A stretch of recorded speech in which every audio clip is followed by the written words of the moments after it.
Peace be with you all. Since it's Islamophobia Awareness Month, I want to dedicate this video towards exploring the actual reality of what we have come to define as Islamophobia. So if we want to define Islamophobia as is generically understood, that is fear or enmity towards Islam and or Muslims, then it's important that we make a distinction between those who are truly fearful of what real Islam represents, when of course practiced in its truest form, as that would represent a threat to their interests, so for example the Western superpowers, and those who have internalized a fear of Islam, not because of the reality of Islam, but because of what they assume and think is the reality with respect to Islam, when in actual fact it is really just a carefully engineered social construct that is false in its essence, that has been presented to them via the mass media that they haven't then internalized. And of course, as we know, the mass media is simply an echo chamber for promoting acceptance of government policy and agendas. So in the knowledge of politics and the mobilization of nations, in order to create waves and currents that can be taken advantage of, there are titles, certain titles, that yield a kind of excitement and is a source of really provoking the masses. So for example, pitting religions against one another, or even ethnicities, or tribes, or sects within religions.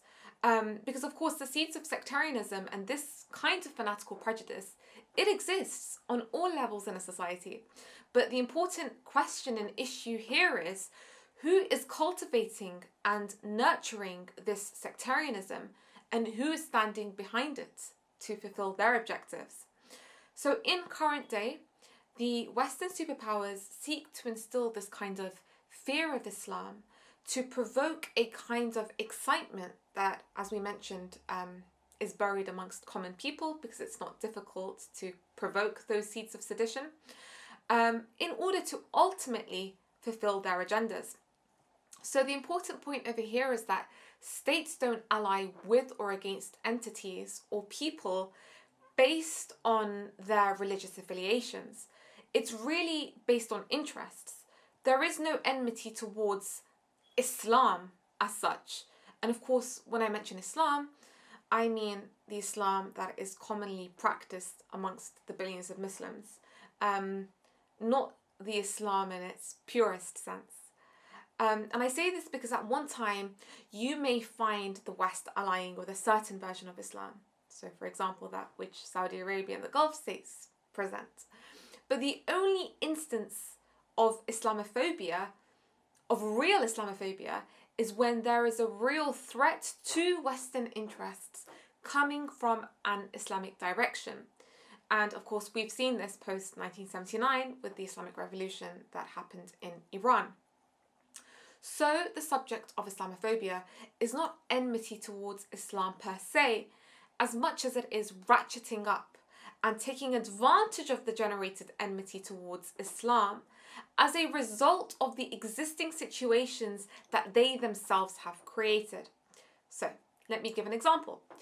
It is no secret that ISIS played the functional role of the Western imperialist project in West Asia that sought to topple the Syrian government, that was inherently anti-imperialist, inherently anti-Zionist, and also sought to cause civil strife in Iraq.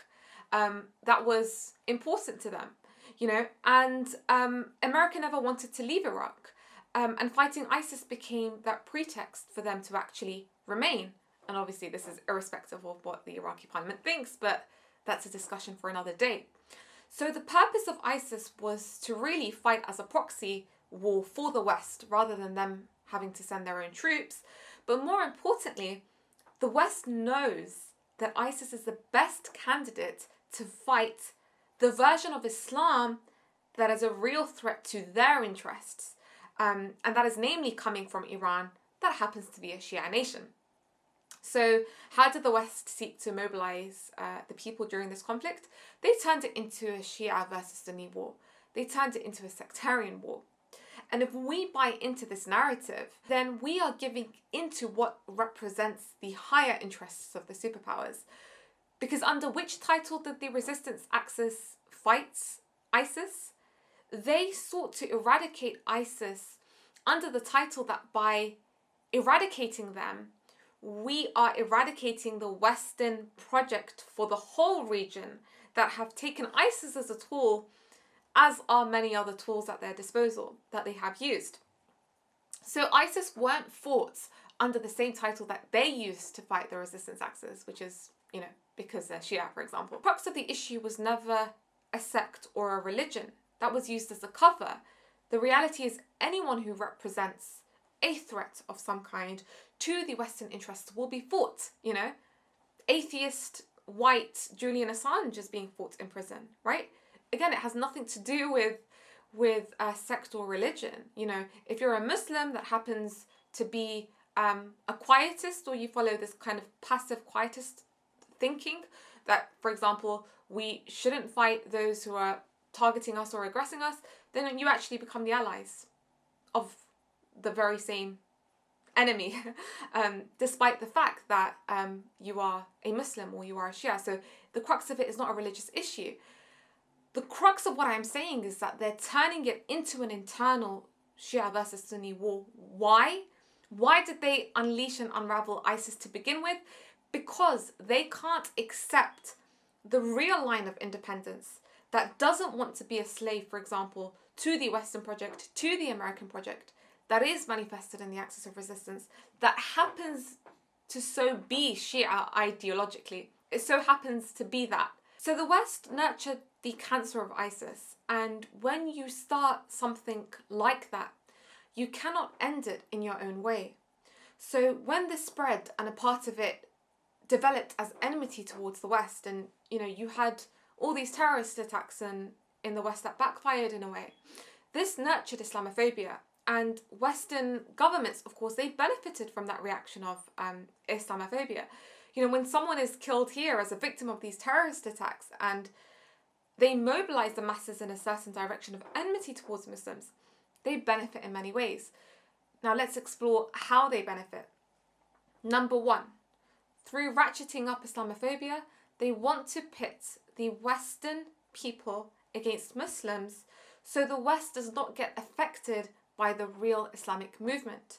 This movement, as I've mentioned before, of promoting independence and freedom from the shackles of the hegemonic Western superpowers, and Iran is a manifestation of that today, not the Western-loving Saudi and Gulf states' promotion of Islam or their version of Islam. So that's number one. Number two, this Islamophobia is useful for the West to introduce policies like the prevent strategy. Which they claim is counter-terrorism, or it's in the bid to fight terrorism.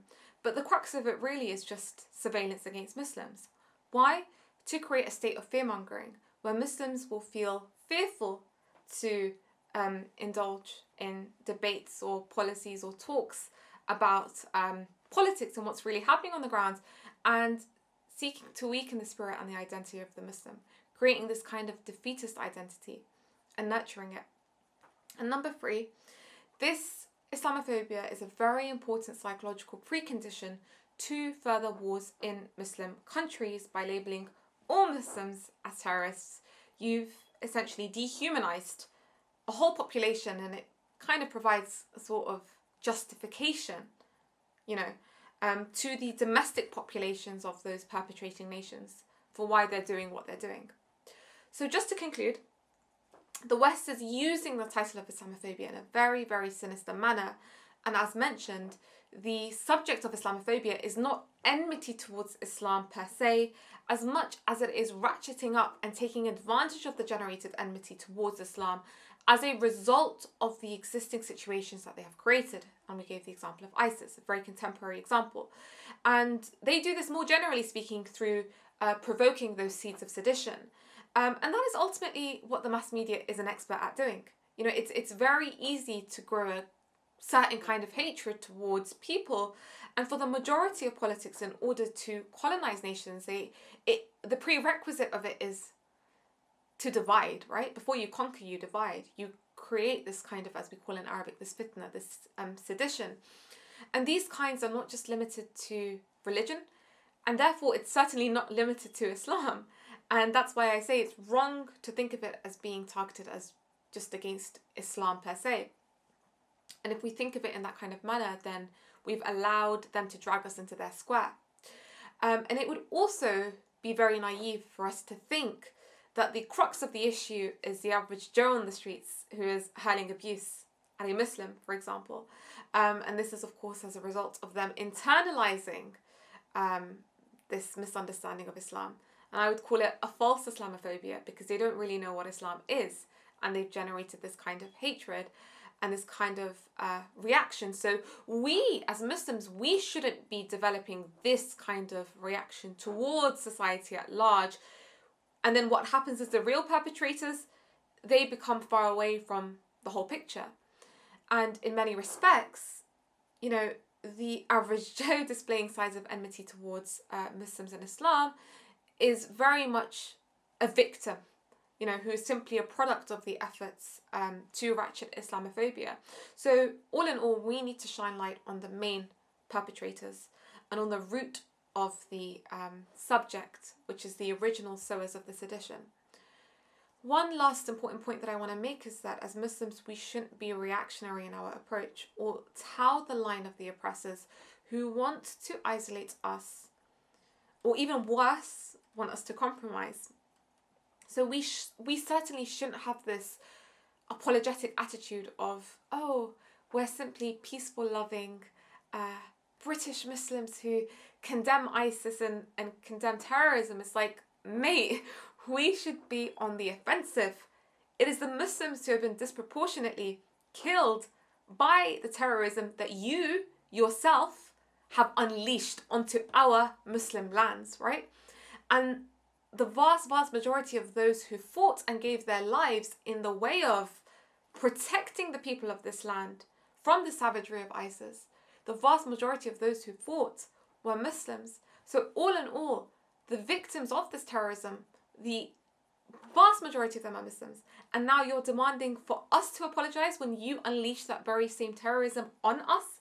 It's like, not only have you not apologized for your role in nurturing this terrorism and being the root cause of the issue, but you haven't even acknowledged your role to the wider public, to the extent that it's hidden from the public and they're unaware of the role that you've played. So you should apologize, you know. Western governments need to apologize. So ultimately, being apologetic, it does divert us away from our aims, and we need to be strong and to not feel any shame in what we believe in, nor compromise on divine orders, period.